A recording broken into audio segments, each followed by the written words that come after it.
Olá, amantes da verdade. Sejam muito bem-vindos ao vídeo 4 dessa série sobre o fim dos tempos dos gentios e o ano de 1914. Estamos avaliando a profecia expressa por Jesus Cristo, que indica o início de sua entronização nos céus. Essa profecia está registrada em Lucas, capítulo 21, versículo 24, parte B. E Jerusalém estará sendo pisada pelos gentios, até serem completados os tempos dos gentios. Vamos recapitular rapidamente os vídeos anteriores, onde fracionamos as cláusulas dessa profecia. Jerusalém. Nesse contexto, Jerusalém representa o centro do governo de Jeová por meio da linhagem de reis descendentes de Davi. Estará sendo pisada pelos gentios. Graças aos erros desses reis descendentes de Davi, Jeová retirou sua proteção do povo e eles passaram a ser dominados pelos gentios, ou seja, por reis não-judeus. Isso se deu em 607 antes da Era Comum, com a morte de Zedequias, o último rei da linhagem davídica, até serem. Esse pisoteio das nações iria continuar até que, segundo a profecia de Ezequiel, capítulo 21, aquele que tem o direito legal de herdar o trono de Davi iniciasse seu reinado. Jesus possui esse direito legal, e esse reinado seria na Jerusalém Celestial. Note isso. Esse tempo entre a morte de Zedequias e a entronização de Jesus nos céus é chamado de Tempo das Nações, ou Tempo dos Gentios. A última cláusula da profecia é o objeto de nossa análise a partir de agora. Completados os tempos dos gentios. Seria possível calcular quando seria completado o tempo dos gentios? Há alguma profecia, alguma indicação ou cálculo base na Bíblia para determinar esse tempo? É exatamente o que vamos estudar. Deixem um like e inscrevam-se no canal. Após a vinheta, vamos avaliar esse último aspecto da profecia de Jesus. Fique conosco.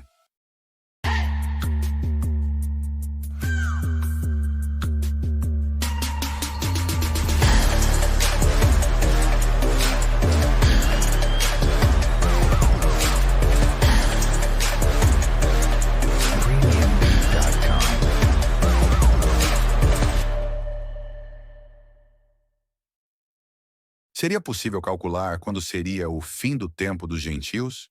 Se for possível, estaríamos habilitados a descobrir. 1. O início do reinado de Jesus nos céus, isto é, sua parousia ou presença como rei. 2. Estaríamos certos de que estamos vivendo nos últimos dias, como Jesus explicou no contexto de Lucas, capítulo 21. Bem, qual é o objeto de nossa análise agora? É calcular esse tempo. Teríamos, pois, que pesquisar nas Escrituras alguma profecia que tratasse de tempos e que cumprisse alguns requisitos correlatos. 1. Conter o elemento tempo como um dos protagonistas. 2. Ser relacionado com o pisoteio que Jerusalém estava sofrendo.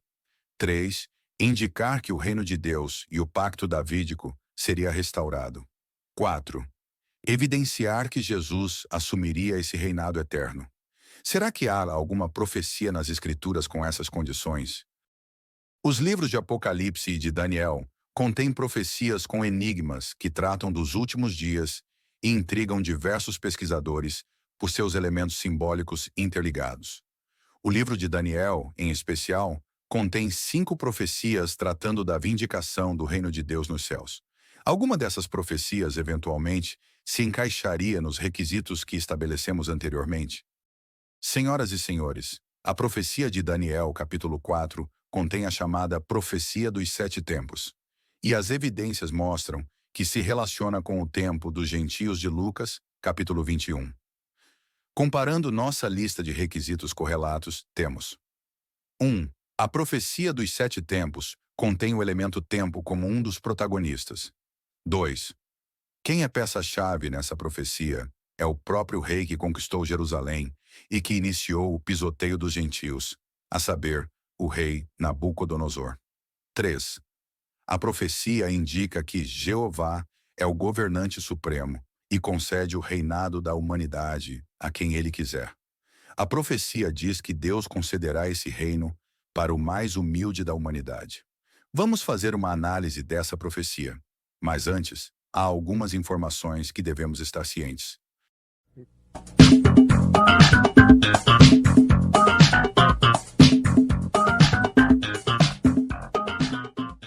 Fique por dentro.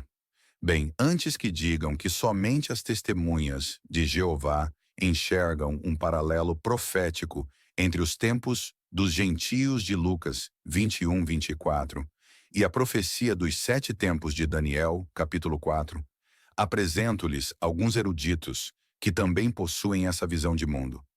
1. Gleason Archer, PhD pela Harvard University, foi um dos principais eruditos das Escrituras no século XX. Em sua obra, Daniel, The Expositor's Bible Commentary, Archer menciona que o termo 7 tempos em Daniel 4 pode ter uma aplicação simbólica mais ampla, refletindo períodos de domínio dos gentios sobre Israel. Ele observa que os 7 tempos de Daniel podem ser vistos como um tipo de paralelismo aos tempos dos gentios de Lucas 20 e 1:24, um período em que o governo humano opera em desobediência até a vinda do Messias. 2. John Phillips Walvoord foi presidente do Seminário Teológico de Dallas e autor de mais de 30 livros. Em sua obra Daniel, The Key to Prophetic Revelation, Walvoord argumenta que os 7 tempos de Nabucodonosor simbolizam a extensão do tempo dos gentios, durante o qual nações gentias exerceriam domínio sobre Jerusalém e o povo de Deus. Ele escreve que Daniel 4 ilustra como Deus permite que os reinos humanos dominem até que se cumpra o tempo que ele determinou para o governo dos gentios, como apontado por Cristo em Lucas 21:24. 3. Em sua obra Biblical Commentary on the Book of Daniel, os eruditos Kyle e Delitzsch sugerem que os 7 tempos de Daniel podem ser entendidos como um símbolo da era dos gentios que Cristo mencionou. Kyle e Delitzsch sugerem que a visão de Nabucodonosor sobre o domínio dos reinos da terra prefigura a era do governo gentio que terminará apenas com a plena restauração do reino de Deus. 4. E, finalmente, observe James Montgomery Boyce em sua obra Daniel, An Expositional Commentary. Boyce discute a visão de que os 7 tempos representam uma metáfora para os tempos dos gentios. Ele sugere que, assim como Nabucodonosor precisou reconhecer a autoridade de Deus após 7 tempos, os reinos gentios eventualmente terão que reconhecer o governo de Deus, conforme Lucas 21:24. Esclarecido isso, vamos agora avaliar a profecia dos 7 tempos, de Daniel, capítulo 4. Você poderá fazer a leitura completa desse capítulo. Aqui apresento um breve resumo. 1. O rei Nabucodonosor teve um sonho profético sobre uma árvore de grande porte. 2. Essa árvore é cortada. 3. O tronco dela foi impedido de se desenvolver por 7 tempos. 4. Depois desse intervalo, a árvore voltaria a crescer. O cumprimento inicial dessa profecia se deu naquele mesmo tempo, a saber, a gigantesca árvore simbolizava o próprio Nabucodonosor. Em sentido figurado, ele foi derrubado quando perdeu temporariamente a sanidade mental. O período desses 7 tempos significou 7 anos literais para Nabucodonosor. Quando foi curado por Deus, Nabucodonosor retornou ao seu reinado e reconheceu a autoridade de Deus. Veja Daniel capítulo 4, versículo 28. Tudo isso sobreveio a Nabucodonosor, o rei. Sim, essa profecia teve um cumprimento inicial em Nabucodonosor. É comum nas Escrituras que profecias contenham múltiplos cumprimentos se, e somente se, os elementos assim indicarem. Afinal, a profecia dos 7 tempos possui um cumprimento futuro maior? Vejamos o que diz Daniel 4:17. Para que os viventes saibam que o Altíssimo é governante no reino da humanidade e que ele o dá a quem quiser, e estabelece nele até mesmo o mais humilde da humanidade. Inúmeros elementos indicam que essa profecia teria um cumprimento maior. Argumento 1. A expressão viventes. A profecia foi feita para que, durante os 7 tempos, os viventes reconhecessem que Jeová é soberano. Durante os 7 tempos, Nabucodonosor estava em um estado irracional, impossibilitado de refletir. Somente no fim dos 7 tempos ele reconheceu a soberania de Jeová. Portanto, se os 7 tempos são para os viventes, sua aplicação tem de ir além de Nabucodonosor. Argumento 2. A expressão reino da humanidade. O texto diz que o reino da humanidade pertence a Jeová e ele o dá a quem quiser. Essa é a lição da profecia. Não se tratava somente do reino do monarca babilônico. Argumento 3. A expressão o mais humilde da humanidade. Esse então receberia o reino da humanidade por parte de Jeová. Quem diria ser o mais humilde da humanidade? Certamente não seria o rei Nabucodonosor. Daniel capítulo 7, versículos 13 e 14, revela que Jeová daria o reino da humanidade a seu Filho, Jesus Cristo. Apocalipse 11 e 15 anuncia que, no fim dos tempos dos gentios, o reino da humanidade se tornaria o reino de nosso Senhor e do seu Cristo. Jesus, de sua própria disposição, se esvaziou de sua condição celestial e assumiu a forma de escravo, vindo a ser na semelhança dos homens. Mais do que isso, quando se achou na feição de homem, humilhou-se e tornou-se obediente até a morte. Obviamente, portanto, tal sonho profético teria seu cumprimento final na figura de Jesus Cristo, qual rei do reino da humanidade. Considere isto. O livro de Daniel contém 6 profecias, uma delas em referência ao surgimento do Messias, a saber, Daniel capítulo 9, e as outras 4 profecias em referência a Jesus Cristo e seu reinado, a saber, Daniel capítulo 2, 7, 8 e 12. Seria atípico se a profecia de Daniel capítulo 4 só se aplicasse a Nabucodonosor, não é mesmo? Outro detalhe a respeito dessa profecia é a menção de uma enorme árvore. Os eruditos Keil e Delitzsch, já citados aqui, dizem a respeito disso. A árvore, especialmente a árvore alta e frondosa, representa nos livros proféticos o crescimento e a prosperidade de um reino ou um rei poderoso, como se vê claramente no simbolismo das visões de Daniel e Ezequiel.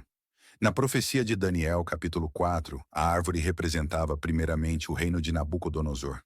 Note comigo, Daniel 4:22. Porque te tornaste grande e ficaste forte, e tua grandiosidade cresceu e atingiu os céus, e teu domínio a extremidade da terra. Essa árvore seria cortada e impedida de crescer. Em seu cumprimento maior, essa árvore simbólica representa o reino da humanidade, que pertence ao Altíssimo, e que seria dado a Jesus Cristo, mas que até o momento havia sido cortada. Isto é, representando uma interrupção no governo de Deus na terra, quando Nabucodonosor destruiu Jerusalém e impediu que a linhagem de Davi governasse. Exatamente como indicam as palavras de Jesus em Lucas capítulo 21 e versículo 24, quando ele disse que essa Jerusalém seria pisada pelos gentios. Aqui mostra um pequeno resumo do paralelo profético entre as profecias de Lucas 20 e 1:24 e Daniel capítulo 4. 1. A enorme árvore representava, em seu cumprimento inicial, a Nabucodonosor e, em seu cumprimento posterior, representava a Jerusalém ou a linhagem de reis que reinavam em nome de Jeová. 2. O corte da árvore foi quando Nabucodonosor entrou em um estado de insanidade e deixou de reinar. Representava também a interrupção da linhagem dos reis, quando se iniciou o pisoteio de Jerusalém. 3. O período que a árvore permaneceu cortada foi de 7 tempos. Isso para Nabucodonosor representou 7 anos. Para a linhagem de reis ou para Jerusalém, seriam 7 tempos de interrupção, os chamados tempos dos gentios. 4. Por fim, ao final dos 7 tempos, Nabucodonosor recupera a sanidade e volta a reinar. No cumprimento futuro, isso significaria Jesus começar a reinar na Jerusalém celestial. Note, possuímos a data do início do pisoteio, que foi com a morte do último rei da linhagem davídica e a desolação de Jerusalém. Essa data foi outubro de 607 antes da Era Comum. Se descobrirmos a duração dos 7 tempos bíblicos, então saberemos quando Jesus iniciou seu reino celestial. Vamos avaliar, portanto, se a Bíblia nos indica o cálculo desse tempo. Vamos pensar um pouco?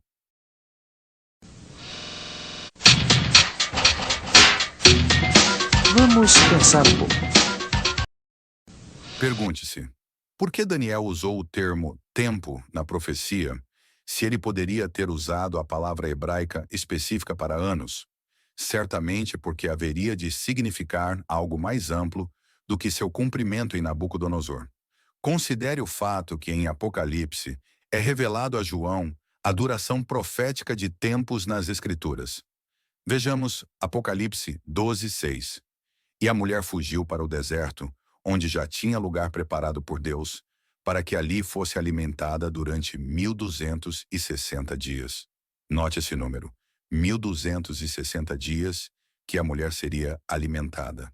Mais adiante, no versículo 13 do mesmo capítulo, lemos: a mulher, para que ela pudesse voar para o deserto, para o seu lugar.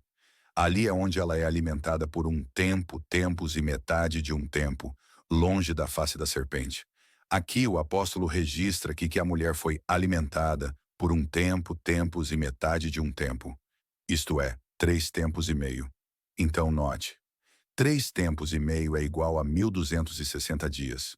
Ora, se 3 tempos e meio são 1260 dias, logo, 7 tempos são 2520 dias. Não pode haver dúvida de que a menção do elemento tempos em Apocalipse foi escrita somente para nos ajudar a descobrir a duração dos 7 tempos em Daniel. Caso contrário, João poderia ter sido simplesmente orientado a escrever 1260 dias. Não haveria necessidade alguma de ele repetir a cena e escrever tempo, tempos e metade de tempos, porque isso não ajudaria em nada na interpretação de Apocalipse. Considere também, se 7 tempos significam apenas 7 anos, então Daniel poderia ter dito simplesmente 7 anos. Então, Apocalipse poderia ter dito simplesmente 3 anos e meio, ou 1260 dias, ou 42 meses, e ninguém teria mencionado a palavra tempo, e todos ficariam satisfeitos. Mas Daniel foi orientado a usar a palavra tempos para indicar um cumprimento maior. Assim como João usou a mesma terminologia em conexão com uma duração específica de anos, como uma chave para entender os 7 tempos. E olha que curioso isso. Se usássemos um calendário padrão de 360 dias, 7 anos de 360 dias seriam justamente 2520 dias. E esse foi o período que se aplicou Nabucodonosor, não é mesmo? O que sabemos? Jesus não assumiu o poder 2520 dias depois do início do cumprimento da profecia em Nabucodonosor. Jesus nem ao menos havia nascido na terra nessa época. A cronologia bíblica, em algumas profecias, funciona com uma lógica peculiar. No livro de Ezequiel, capítulo 4, versículos 5 e 6, o profeta faz uma profecia fornecendo um determinado período de dias e acrescentou: um dia por um dia por um ano é o que te dei. Isso ocorre também na profecia registrada no livro de Números, capítulo 14, versículo 34. Agora surgiria a questão: devemos aplicar a regra do um dia para o ano na profecia dos 7 tempos? Se um dia para um ano não for aplicado aqui, isso significa que os 7 tempos duraram de 607 a 600. Pergunte-se: um governante do reino de Deus surgiu no fim desse período? Certamente que não. O raciocínio lógico nos levará a acreditar que a regra do um dia para um ano deve ser aplicada. Caso contrário, a profecia não tem sentido. Temos como exemplo a profecia das 70 semanas de Daniel, capítulo 9. Essa profecia nos leva até o surgimento do Messias. É um ótimo tema para você pesquisar.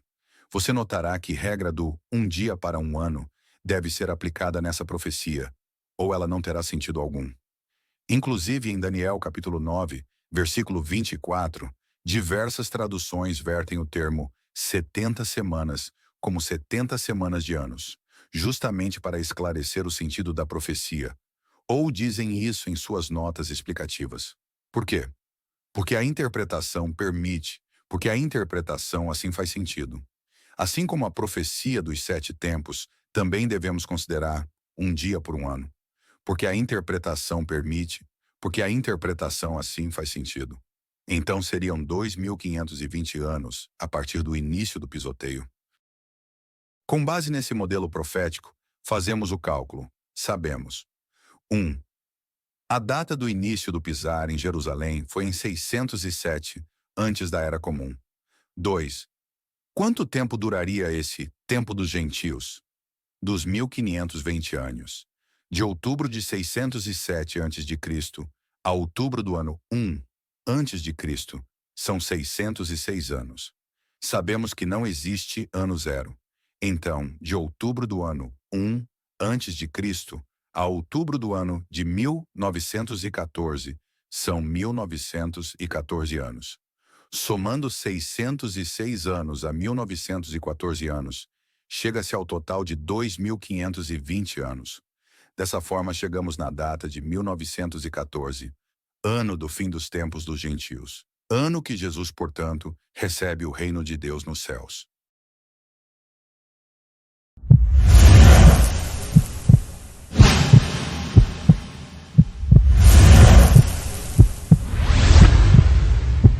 Nessa parte, veremos algumas refutações. Não existem muitas tentativas de refutações com qualidade a esses aspectos que apresentamos nesse vídeo, mas algumas questões poderiam ainda ser levantadas. Argumento 1. 7 tempos poderiam significar 70 anos. Alguns afirmam que 7 tempos significavam apenas 7 décadas, concluindo, portanto, que coincide com os 70 anos de dominação babilônica. No entanto, a questão ainda precisaria ser respondida. De que maneira um humilde foi colocado no alto no ano 537? Nenhum rei de Judá foi restaurado naquela época. No entanto, temos um paralelo com Nabucodonosor. Ele foi humilhado apenas para ser colocado no alto após 7 tempos, neste caso, 7 anos. O governo de Deus, na forma dos reis davídicos, sendo o último rei Zedequias, foi humilhado no ano 607. Seria colocado no alto quando o mais humilde da humanidade se sentasse no trono. Esse humilde, evidentemente, é Jesus Cristo. Quando esse humilde seria colocado no alto? É isso que a profecia está respondendo. Primeiro, ela responde a essa pergunta em relação a Nabucodonosor. Em segundo lugar, e mais importante, ela responde a essa pergunta em relação ao governo de Deus. Não seriam 7 anos, nem 7 décadas, tampouco 7 séculos o total desse período. A duração profética dos 7 tempos ficou esclarecido nesse vídeo. Argumento 2. Um ano tem 365 dias, não 360 dias como o cálculo de vocês sugere. Esse tipo de argumento tenciona a concluir que os 7 tempos devem ser 7 vezes 365, resultando em 2.555, ao invés de 2.520. Mas a Bíblia interpreta a si mesma. Não estamos lidando com calendário lunar ou solar. Estamos tratando da definição de tempo baseado em um modelo profético bíblico. O livro do Apocalipse mostra claramente que 3 tempos e meio equivalem a 1.260 dias, portanto, 7 tempos equivalem a 2.520. Não podemos argumentar contra isso. Você só tem 2 escolhas, ou 7 tempos, 7 anos, ou 7 tempos, 2.520 anos. Com base em um dia para um ano. Não pode ser 7 vezes 365, a menos que desconsideremos totalmente a explicação bíblica dos tempos em Apocalipse. Argumento 3. Essa compreensão sobre o tempo dos gentios é invenção de Charles Taze Russell. Mentira. A interpretação de que os 7 tempos de Daniel 4 correspondem a 2.520 anos e culminariam em eventos significativos relacionados ao fim dos tempos dos gentios não foi exclusivamente desenvolvida pelas testemunhas de Jeová. Outros estudiosos e movimentos religiosos, ao longo do século XIX e início do século XX, também exploraram essa cronologia. 1. John Brown foi um dos primeiros a sugerir que os 7 tempos mencionados em Daniel 4 poderiam ser interpretados como 2.520 anos. Ele considerava que esse período representava a duração do domínio gentil sobre o povo de Deus e que terminaria em algum ponto no futuro, embora ele não tenha apontado diretamente para 1914. 2. Edward Bishop Elliot, um clérigo inglês, publicou a obra Horai Apocalypticae, um estudo da profecia bíblica, no qual discutiu cronologias proféticas, incluindo a visão de que os tempos dos gentios teriam uma duração longa, apontando para o futuro. 3. Henry Grattan Guinness, um teólogo protestante, também seguiu essa linha de interpretação em seu livro The Approaching End of the Age. Ele calculou os 7 tempos de Daniel, compreendendo 2.520 anos. 4. Nelson H. Barbour, um precursor dos estudantes da Bíblia, juntamente com Charles Taze Russell, popularizou a ideia de que os tempos dos gentios terminariam em 1914. Barbour, em sua publicação Herald of the Morning, aplicou o princípio de um dia por um ano ao cálculo dos 7 tempos de Daniel 4, resultando em 2.520 anos desde a destruição de Jerusalém até 1914. Esses estudiosos contribuíram para a disseminação da ideia de que os 7 tempos de Daniel 4 representavam um período de 2.520 anos que culminaria em eventos escatológicos importantes. Embora suas datas e detalhes nem sempre concordassem, eles compartilharam uma expectativa de que esse período indicava o fim da era gentílica e a aproximação do reino de Deus. A partir de 1914, o reino de Deus foi estabelecido nos céus. Isso significa que estamos vivendo durante a presença de Cristo, reinando nos céus até que todos os seus inimigos sejam destruídos. Como diz 1 aos Coríntios 15:25. Vejamos Apocalipse 12:5. E ela deu à luz um filho, um varão, que há de pastorear todas as nações com vara de ferro. E o filho dela foi arrebatado para Deus e para o seu trono. Esse momento, segundo as profecias, se situa em 1914, quando Jesus assume o reino nos céus. Em alguns versículos adiante, a Bíblia nos revela o que Cristo fez ao ser empossado. Vejamos Apocalipse 12, versículos 7 a 12. E rompeu uma guerra no céu. Foi lançado para baixo o grande dragão, a serpente original, o chamado Diabo e Satanás, que está desencaminhando toda a terra habitada. E ouvi uma voz alta no céu dizer: agora se realizou a salvação, e o poder, e o reino de nosso Deus, e a autoridade do seu Cristo. Jesus já estava reinando oficialmente, mas com a expulsão de Satanás do céu, pode-se dizer que finalmente o poder, e o reino, e a autoridade de Cristo estavam completos com Jesus qual rei atuante no trono de Jeová. Quando Jesus disse as palavras da profecia que avaliamos nessa série, a profecia de Lucas 21:24, sobre o fim dos tempos dos gentios, Jesus estava respondendo quando seria o sinal de sua presença, ou parousia, e o sinal dos últimos dias. Sabemos, portanto, que a presença ou parousia de Jesus começou em 1914, e os últimos dias começaram em simultâneo. Alguns meses antes da posse de Jesus nos céus, o mundo já estava entrando em um estado caótico com o início da Primeira Guerra Mundial. Veja nesse gráfico. Em julho de 1914, a Primeira Guerra Mundial se iniciou. Jesus assume o reinado no céu em outubro de 1914, com o fim dos tempos dos gentios. E em algum momento, na sequência da posse de Jesus, Satanás foi expulso do céu. O livro de Apocalipse diz, no capítulo 12, versículo 12, ai da terra e do mar, porque desceu a vós o diabo, tendo grande ira, sabendo que ele tem um curto período de tempo. Aqui coincide os sinais dos últimos dias elencados por Jesus em Lucas capítulo 21, onde Jesus menciona guerra, fome, falsos cristãos, oposição contra a verdade, aumento da iniquidade, entre outros sinais, culminando com a pregação das boas novas em grande escala. Nesse contexto, vejamos Lucas 21:31.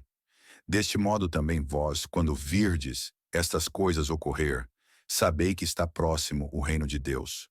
Por isso é maravilhoso entender a profecia do fim dos tempos dos gentios, porque ficamos convictos que está próximo o reino de Deus, está próximo a vinda de Jesus, qual rei na terra também.